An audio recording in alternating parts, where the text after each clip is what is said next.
Are you looking for real, raw, and unfiltered news about what's happening in the greater Philadelphia area?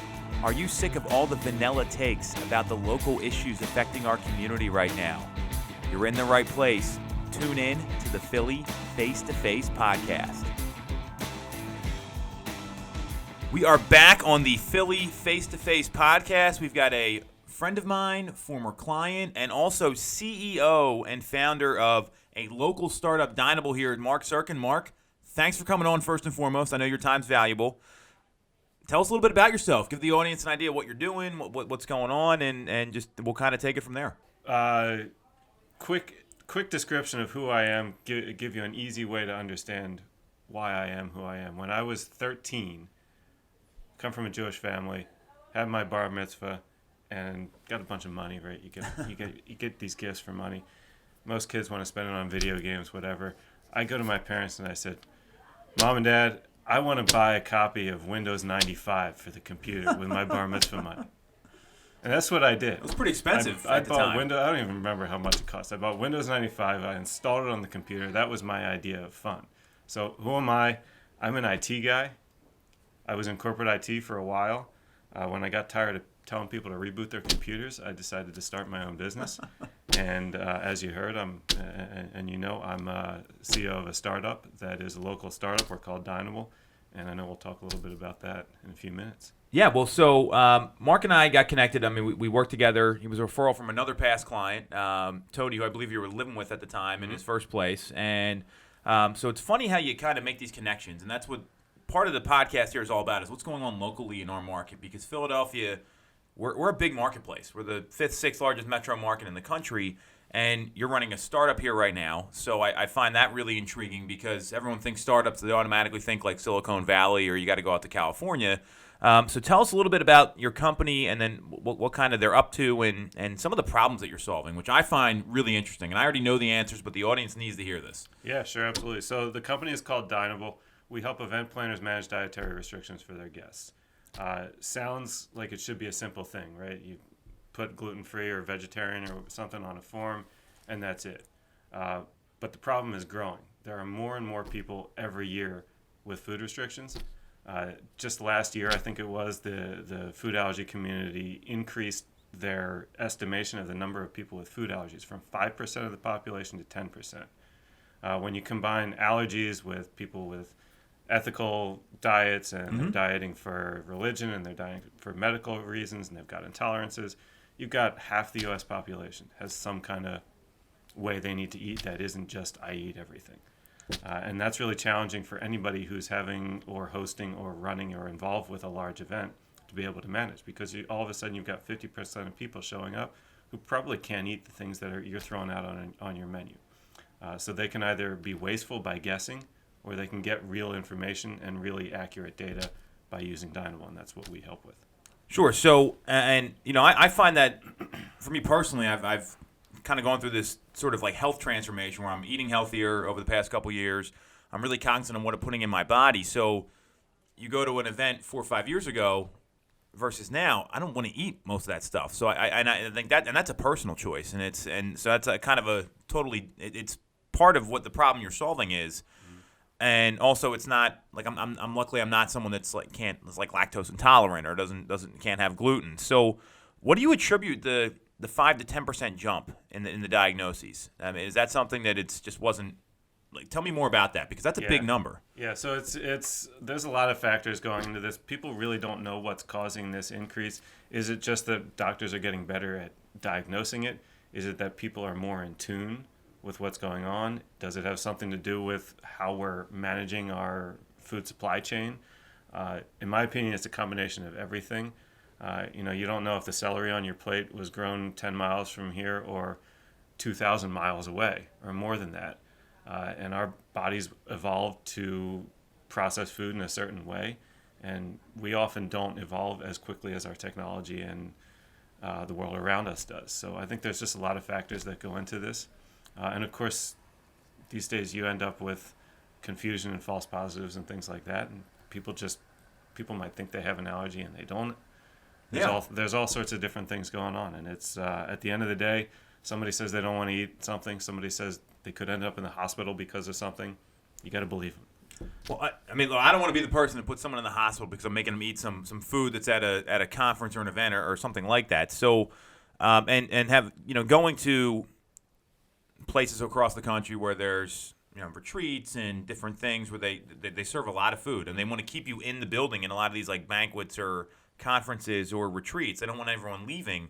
So, I see this as a big deal. Where do you where your company fits into all this? Kind of explain, and we've talked about this, but explain it a little more. So, because I think there's the challenges like the vendors that you're dealing with at the particular event, or if you're throwing an event yourself. So, talk to us a little bit about how you can solve that problem. Sure. So, anybody who makes food professionally on any scale will tell you that they can serve almost anybody if they have information in advance. It's really hard if they don't have clear information in advance. The biggest challenge today that really exists, that I believe exists in being able to serve people efficiently when they've got restrictions or special diets or whatever, isn't necessarily getting the food or sourcing the food or creating a menu that works for them. It's getting the information in advance in a clear and concise way so that it can be executed on. Anybody who's ever talked to somebody who's vegetarian knows there's probably 10 different definitions of vegetarian. Yes. And when somebody just says vegetarian, there's always a number of other questions that come right after that. And we have no standardization around the collection of that data, which makes it really hard for anybody who's preparing the food, trying to source a menu, trying to source product for those individuals to do it correctly. Because you never know who's going to walk in the door. So what we're endeavoring to achieve with Dinable is to standardize that process. So today when you're going to an event that involves Dinable, you're going to receive an extra component to your registration. You're going to register, you'll pay for your event, whatever it is. You'll get something new from the planner that says build your food profile for the event. You'll go in there and you'll click on it. You better click on it because now you know me. You'll go in there, you'll click on it, you'll build your profile. You can add one thing, you can add 100 things to your profile depending how complex your diet is, or you can just click I eat everything, and all of a sudden that preparer, the food preparer who's sourcing the food, making the menu, has everything they need to be efficient, to not be wasteful, to make sure you've got food right for you. And Tom, you're a high energy guy, right? Maybe you aren't sometimes, but as far as I can tell, you're pretty high energy all the time. It probably really sucks when you can't eat at an event and you want to keep that energy up, and all of a sudden you're in the corner eating a granola bar that you had packed into your coat or something like that because the food sucks. Well, and I'll take that one step further in that you see people, they go to these things, and I've been to enough of them where they go and then like the options are not great, and then they eat some huge lunch, and then you see like the blood sugar in the room drop dramatically, and all of a sudden the energy's not there. So if you're the organizer, right, you don't want your audience sitting there like a bunch of zombies that feel like they just ate like a Thanksgiving dinner and like some big hoagie or something. You want them up and energetic, and a lot of that has to do with what people put in their bodies, and they're not, they eat a certain thing every day, or like I or they have a certain couple of things to eat for lunch and they know they don't deviate from that. Your body reacts to that really quickly. I mean, even if you just start eating something new, like recently I started drinking green juice, right?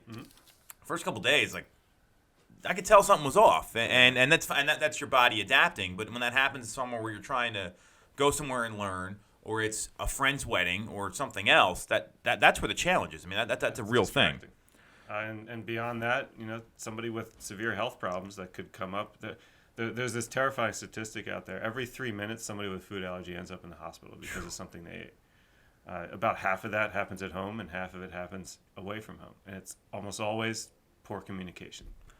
Well, and it's usually based on the data, right? The data can tell us a lot, and that's what I love that you said there is it's bad information. So we're talking about the same thing. And when you're running any kind of company, whether you're running a speaking company, I know a bunch of people that do those, where they go around, they have people come, they see them speak, they're in coaching, whatever. When you have bad information, you're going to get bad results, and then your body's the same way. So talk to us about what's your ideal client? Like, who are you looking to connect with here? I mean, hopefully we can at least put you in touch with some people that have. I mean, that's certainly not the intention here of what we're doing, but people are listening. So what's your ideal client look like? Sure. So there's a lot of event planners out there who are really good at engaging with their guests, with your guests. That's who we want to talk to. You're running a big event. You might be serving 2 or 3 meals throughout that event. You want to be more efficient with menu planning, with food. You want to save time, and right now you're probably creating a spreadsheet, right? You're getting an export from your Cvent or your Eventbrite, and you're creating a spreadsheet, and you're delivering that to the caterer, and it takes you a bunch of time. I can cut that time down for you, maybe in half, maybe less. That's who I want to talk to. I love what you said there. You're probably working in a spreadsheet, and it's taking you a lot of time, because I find that's how most people do their job. They just go immediately to the spreadsheet instead of process the data more effectively. Yeah. I've gone through this myself, and not with food, but with just, hey, what's our conversion ratios, and who's the best closer, and all these other things, or what's our ROI on this particular lead source. And if you put it in the spreadsheet, you're doing a lot of stuff by hand. It takes up a lot of time, and that's really probably not the most effective part of these people's jobs. Yeah. Spreadsheets are awesome. I mean, if in you want to context. ask you want to ask a tech guy or a guy who's built a startup company based on data, how they prototyped out their software, it probably involved a whole lot of spreadsheets. I'm not saying it didn't. I think it's the issue is you're the IT guy, and these are people whose jobs are event planning or selling real estate or running a team or whatever. That's not the best use of their time, and that's where the tech can dramatically increase their effectiveness. So. Exactly. I love that answer. That's really great. So very, very helpful there. So running a startup, I mean, this is, all of a sudden, and we've talked about this too, it's that our society has evolved a little bit, and where it went from, it's really cool to be like running a company and doing this sort of thing. So running a startup, what's that like? Because I'm sure and we've had conversations off camera on this. I'd love to get your take on it, because you're doing it every day, and this is relevant for a lot of people if they're thinking about starting a company. Like, what's it really going to be like? You don't just get that funding check and you're ready to go. That's not what happens. So fill us in a little bit on that, Mark. Yeah, good question. So we've talked about this a lot offline too. Yes. And you sent me the question this morning, and I was thinking about how I wanted to answer it when I got a microphone in my face. Well, it's game time. So here we go. Here's the deal. It's game time. Two things. Number one, it's really freaking hard, and make no mistake that it's easy, and don't assume that it's going to be easy or that it's going to be rainbows. You're going to have a lot of days where you feel incredible, and the next day you wake up and the sky is literally on fire, and you're going to go back and forth like that a lot. But that being said, I don't think anybody starts a business if they don't believe in magic. I think that's why we all get into this, and I'm not talking about like Gandalf or Harry Potter. I'm talking about real magic, like selling a house. Well, it all coming together. Yeah, I know what you mean. I mean, there's got to be some sort of external force that helps it get there. I hear exactly what you're saying. And that's what gets me up every morning and kind of always be hustling, the hashtags and whatever. You get up in the morning and you hustle because you still believe in that magic, and that's why I'm in this, and that's what it's like. Well, and that's any business, and I heard this from Richard Barton, the CEO of Zillow, and so Zillow's like $1 billion company, right? And he was the CEO originally. After he founded Expedia, he went to Zillow, and they got rid of him. And now they had Spencer Rascoff. Now he's back. Company's going in a different direction. And he said one thing that I saw him say this live is that we need to be constantly embracing the startup mentality, because even when you're a company like Zillow, there's still so many competitors out there. You probably have no idea who they are.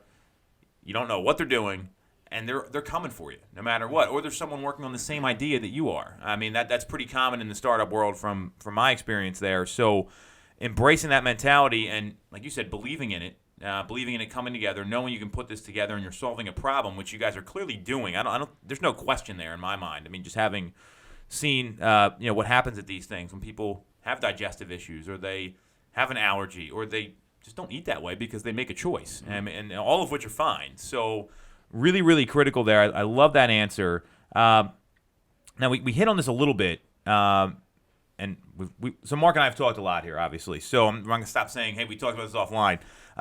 What is it like running a startup here versus some of the sexier places around the country, like New York, for example, which is still not that robust of a scene from my understanding, Silicon Valley, the kind of other end of the spectrum.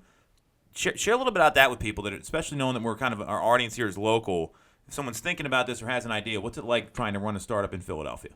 So Philly's got a really, really great supportive community for the startup world. There's as you said, Silicon Valley, New York, whatever. There's a lot of places that are well known for startups. I was thinking about this morning on the way here, or I guess this afternoon. I think you can describe any region's startup community by looking at what their sports fans are like. So think about how. So I'm a big baseball fan. I know we're in football season right now. I don't pay too much attention. Sorry, folks, but Eagles are. Eagles aren't great. playing anyway, Yeah. so what are you worried about? Yeah, but anyway, I think you look at how people react in their community to their sports teams, and that's how the startup community is in that region. So in Philly, it's very blue collar town. You got to work your butt off to prove yourself. You don't just write an idea on the back of the napkin and everybody gives you a big hug and here's a big check. That might happen still in Silicon Valley a little bit. Might happen up in New York, both great places. Philly's also got a really, really strong focus on health tech and medical tech. So Okay. if anybody out there is looking to start a healthcare company or a medical tech company, there's probably no better place to do it than in Philly because of how supportive it is around here. Not to say that you shouldn't start something else around here. I mean, Dynable's not health tech. Of course, you eat better, you feel better, but that's not what we do. We're hospitality tech. Sure. You can start a startup anywhere. Well, Doesn't matter where you are. And I'm clear on that. And I mean, a lot of times, it's people. Sometimes your partner's like not even in the same state as you or the same country in some cases. So, so what I'm hearing you say is that you have to work a little harder to get the love of the local community. Maybe not as many resources that are out there as in other places in terms of. But maybe I'm wrong there. I don't know. The resources are strong everywhere, Okay. especially today with, as you said, you don't need to be in the same state or the same country. Resources are never an issue.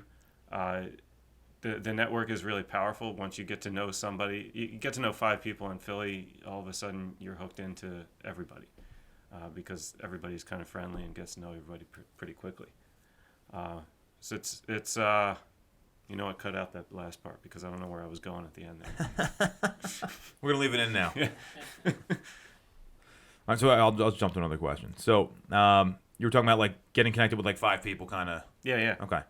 So and that sounds like any business. When you connect with a few people, then all of a sudden those connections help you make more connections, and that's almost like networking 101. Sure. And the job of a CEO today, I see it as having changed a little bit. A lot of people just think it's you run the company, you're the one everyone reports to, whatever else.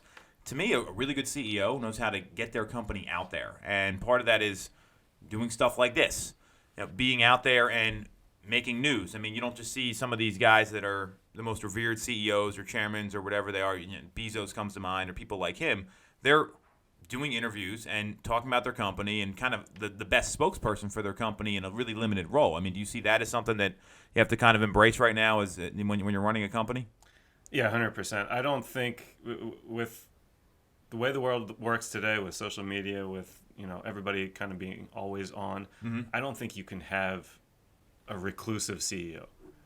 If you don't like getting out there and talking to people and going on Tom Toole's podcast, then maybe you should think about a different role in the startup. The CEO's got to be out there talking about whatever he can talk about, he or she, I should say, because you've got to get the attention.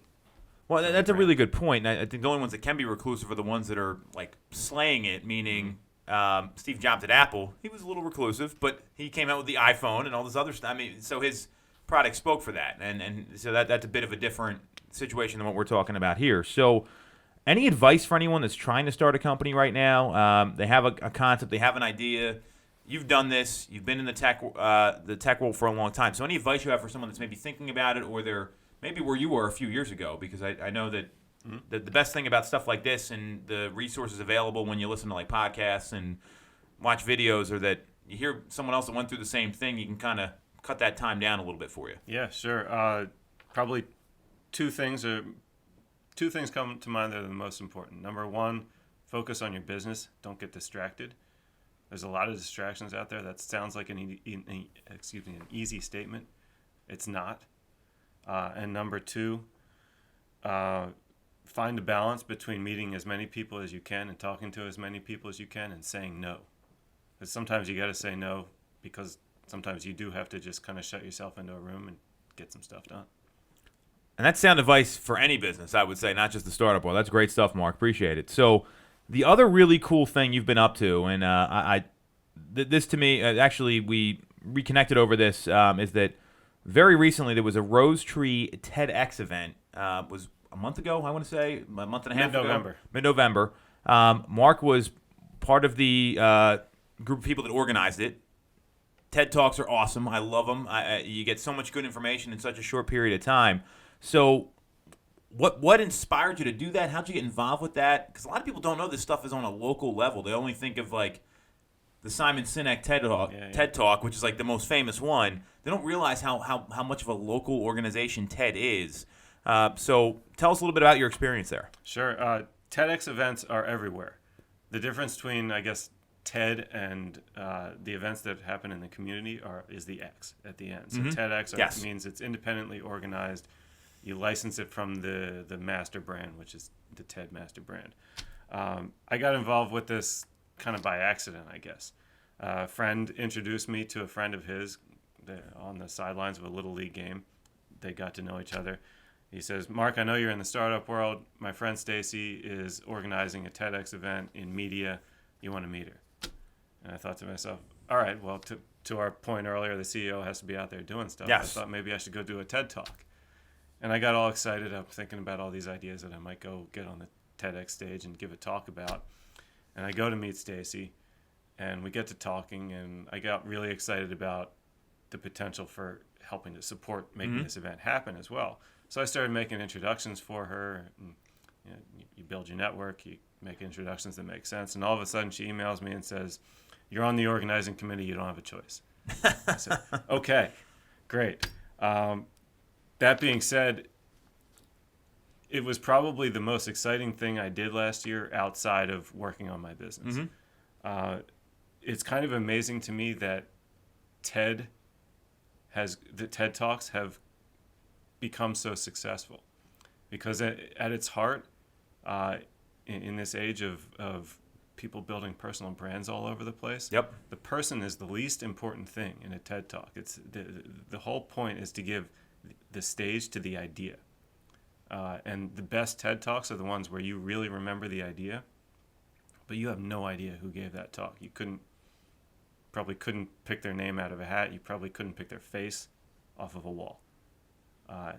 And it's so inspiring to me to be able to go online and just watch ideas come up over and over again. And those are, as we all know, who get into building businesses, that's the seed of building business and creating magic, and et cetera, et cetera. You said something there that I love, and we use the same sort of phrasing around this at our day-to-day here, is that it's about the idea. It's not about the person. So we kind of flip that, where it's not about the property, it's about the person, or the person being the customer, right? So it's more about how can we help that person, how can we build that relationship there? So it's about what's best for them. And in the TED Talk arena, even though we're persons there, it's kind of flipped, because it's all about the idea and the concept, and that's at its heart what it means. I mean, I've watched hundreds of these things, and some of them you don't even know who's talking, and it's so good. And for any business owner, I mean, if you're not listening to this stuff or you're not digesting content like this, you get one good idea like that can change your business, and that's, I think, at its heart, what they're meant to do is change people's lives. Yeah. So you told us why you did it. So what is organizing a TED Talk look like, or a TED event? Like, I mean, tell us about maybe some of the gritty details there. Yeah, well, you've got to get speakers. We watched a lot of audition videos, and if you're thinking about auditioning for a TED Talk, remember that those comments a few minutes ago where I said how unimportant the person is. If you're going to apply to do a TED Talk, don't make yourself the star of it. Make your idea the star of it. Watched a lot of really bad audition videos. Other component of it is just the nitty-gritty of raising money. You cannot do these things for free. You've got to get people to sponsor, either with services or with cash. And it's kind of amazing how you get in a room with somebody who's never heard of TED Talks, who doesn't know what it is. The first time I was trying to raise money for something or get a sponsor out of something, I got in the room, the person said, "Well, I don't know what TED Talk is. What is it?" And I just kind of froze. I don't know how to describe this. It's a TED Talk. Haven't you seen one? it's kind of a difficult thing to describe. when How did you haven't describe seen it? one.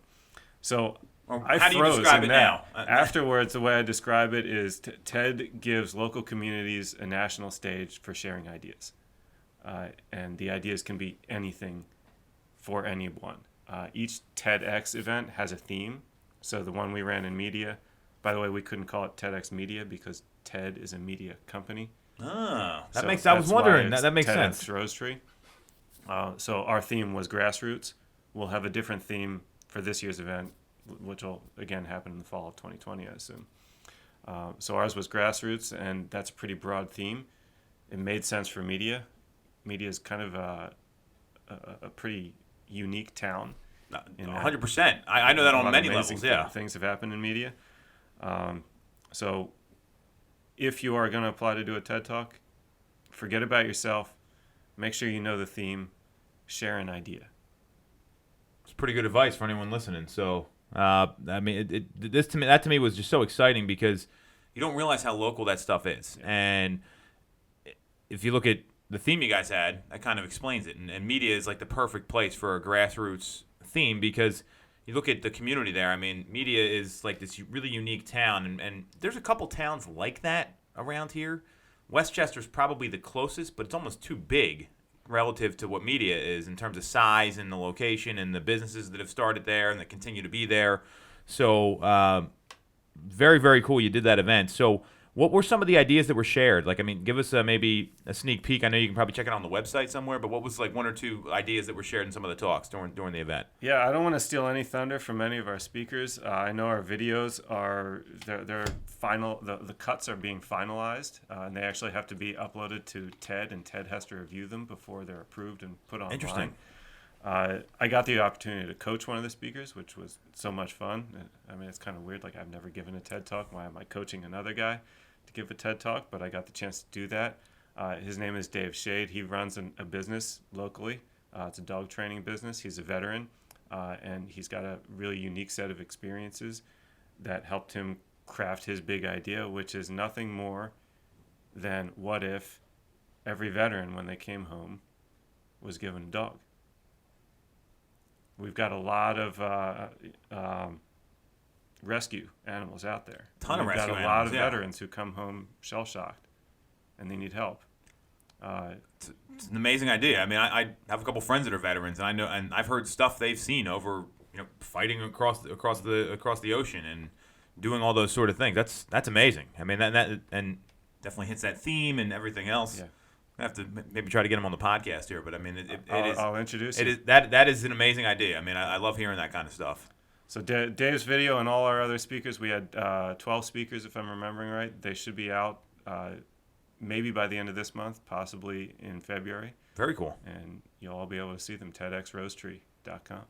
TEDxRosetree.com. And Nick's going to put all this stuff in the video and the link, so we'll have that, and we'll get all your contact info here in a second up there.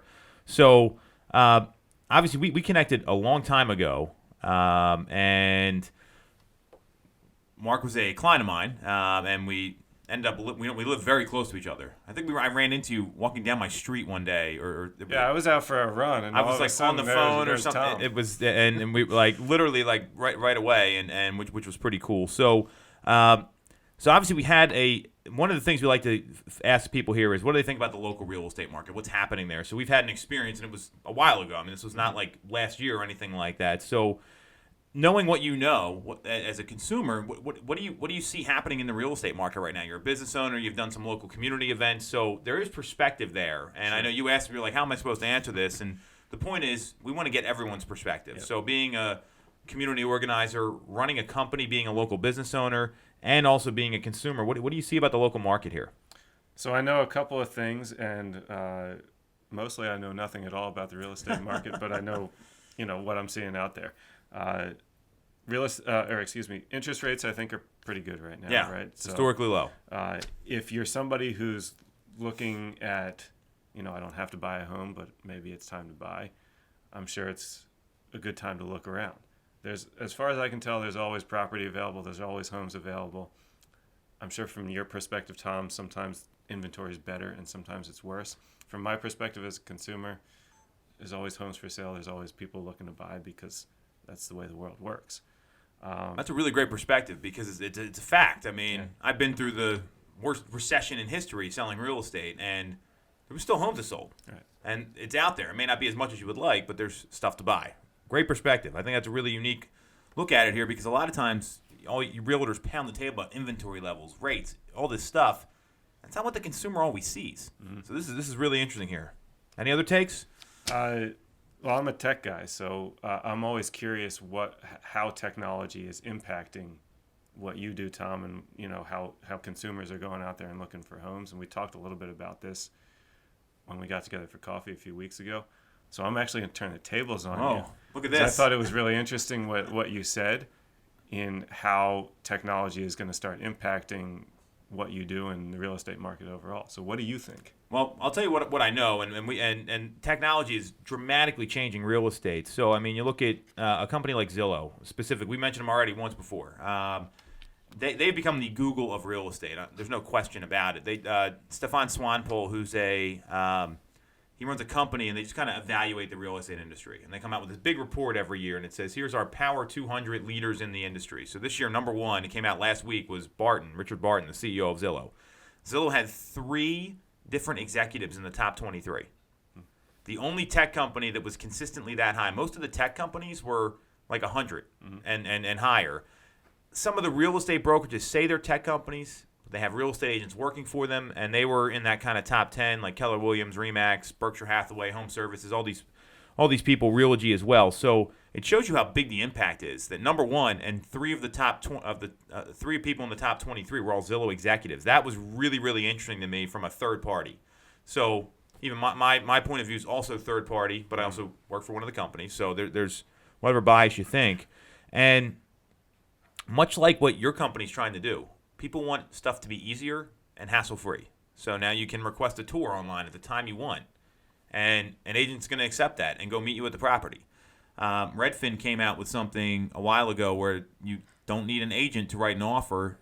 You have to answer 75 questions or something, which is not really that frictionless. I mean, it's the exact opposite. But the point is people can sit there on their phone and do it, right? So just like what you're trying to do, make the experience better, that's what technology is doing, because there's too many times where people can't get it in the home that they want, or they have to work around seeing it and all this sort of stuff. Instead of, hey, I'm available this time on this day, who's going to show it to me? It's a pretty different concept. And then that's just one example. So I see what's going to continue to happen is technology is going to make the transaction faster, easier, and less friction involved. That's going to be what consumers are looking for right now, and because they just don't want to, and eventually they're going to want to buy it on their phone. Like that. That's where this is going. I'm curious if that's going to happen or not. I mean, I see people that buy homes sight unseen. It happens.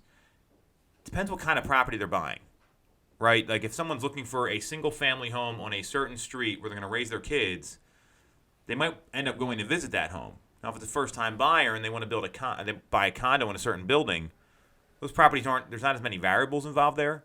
So we've seen it. I don't know if that's going to be the norm. I think maybe there's a way for them to make it easier to get there and do a lot of stuff on their phone. I don't know if we're going to be able to take the property visit out of the equation. Especially when people are spending they're buying like that premium luxury price point home. Yeah. I mean, that might be different than like the first-time buyer. I keep seeing these. I've never actually seen one in person, but those car vending machines that they have now. Yes. Like Carvana. Yes.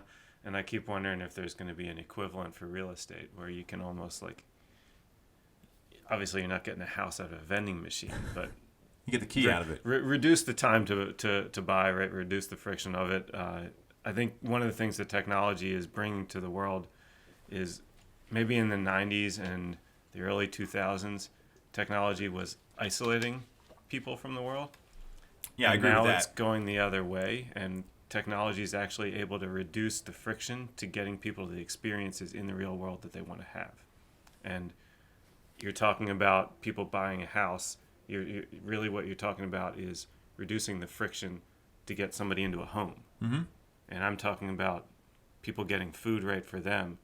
Really, it's about reducing the friction to getting a really great meal and a really great experience for them. It's not about the food. It's about the meal and the experience, and it's not about the house.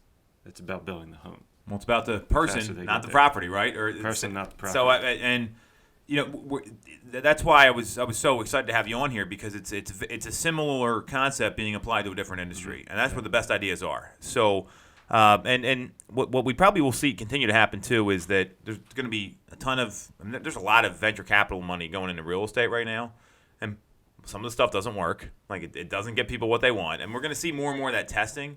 And we're also going to see these companies continue to acquire a lot of this technology. I mean, Remax acquired a CRM this year, and they just bought something else.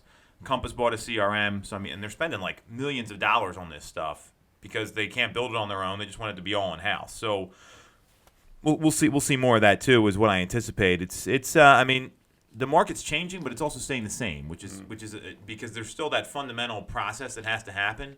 It's how can we make the process better, faster, quicker. All those sort of things people are looking for. The same thing they're looking for with you. And with your company, what I love about it is you said it's the experience. I mean, you get food you can't eat. That's not a fun experience. Like, I mean, people get hangry. That's a real thing that happens, right? I mean, especially you're like at a conference all day, or you're at a wedding, and then they also I find that people, when they have dietary restrictions, they feel like they're a pain in the butt asking for stuff. So they're almost getting like shamed for saying, "Hey, I'm going to die if I eat this," Right. Which. That's a tough place to be in. So I mean, that way you're really solving a problem, and it's very, very, very similar in terms of concept, being about the consumer and giving them a better experience. Yeah, that's what it's all about. One of the biggest hospitality guys in the country, Danny Meyer, he says a lot of things. Obviously, look him up. I think he may have done a TED Talk before, actually. He says something about hospitality that really it's the business of giving hugs and nothing else. Makes sense. It's kind of hospitality. There's all these jokes out there, right, about what's the world's oldest industry. I don't think it's the one everybody's thinking of. Yes, what's the that's world's a good oldest point. profession? I actually think it's hospitality. And every business out there, whether it's real estate or a hospital, health system, a bank, or whatever, you go on their website or watch their TV ads or whatever they are, and they all talk about being customer-centered, people-centered, patient-centered, whatever. It's all just hospitality. Fundamentally, that's what it is. Fundamentally, that's what all of this is about. That's what you do when you take somebody on a About tour the of customer a house, experience. right? That's what I think the world's oldest industry is. So it's not prostitution, because that's the Yeah, I the didn't big say one it, there. you did. You hinted at it, so I don't know the answer. I love that. So hospitality is the business that we're all in, is what I'm really hearing. So one last question. We'll let you go here. We've covered a lot. So what's something someone knows you, doesn't know you? What's like one interesting or little known fact, or if people need to know about Mark Zirkin? I'll give you two. I'll give you one Oh. you can make fun of me for. I'm not going to make and fun of one you, that's but interesting. maybe somebody All else right, can. So here's the one you can make fun of me for. For some reason, I have a love that I cannot explain for disco music. It's just it's the happiest music in the world.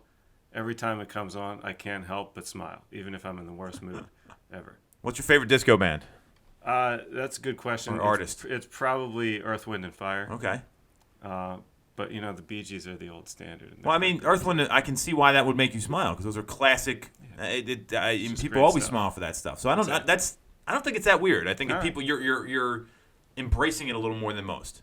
I embrace it strongly. Okay. Uh, Fair enough. The interesting one is at one point I had the opportunity to spend a half day touring the countryside of the Republic of Georgia near Tbilisi with the All-Star Georgian rugby team, Oh wow.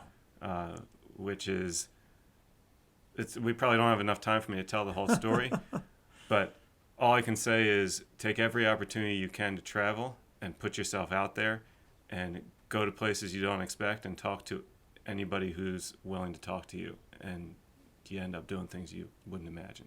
That's great advice for anybody. Great way to end the podcast here. Mark, thanks for coming on. If people want to get in touch with you, what's the best way to do it? Mark@Dynable.com, or go to Dynable.com and learn more about us. If you want to get involved in TEDx Rose Tree in Media, PA, coming up this fall again, we'll have a date soon. You can email me at that same address, or you can find us at TEDxRoseTree.com. So Mark@Dynable.com, Dineable, just to be super clear. You got it. And we'll have that up on the video here. But if you're listening, we just spelled it out for you. Mark, thank you very much. Really appreciate everything here. This was a really great episode and a lot of great stuff people can learn from. So thanks for coming on. Thank you, Tom. Have a great time.